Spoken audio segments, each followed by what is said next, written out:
Officiellement inauguré en avril 2017, le siège de l'ambassade de l'Éthiopie en Algérie aura fonctionné 4 ans jusqu'à ce que débarquent des difficultés financières. La raison, la crise économique liée au Covid-19 qui continue d'affecter ce pays de l'Afrique de l'Est qui, en plus de la pandémie, doit contenir les rebelles du Tigré.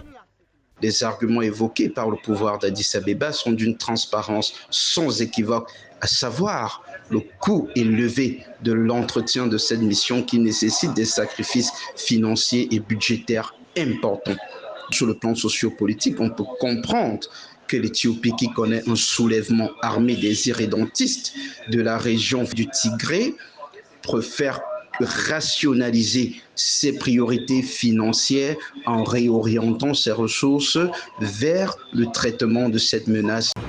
Toujours en perspective de la fermeture de l'ambassade d'Éthiopie en Algérie, le Premier ministre éthiopien Abiy Ahmed pense que les représentations diplomatiques sont bien trop nombreuses et devraient être réduites de 50%. C'est dans ce contexte qu'il a amorcé un plan de réduction budgétaire. Objectif, minimiser les dépenses liées au fonctionnement des ambassades.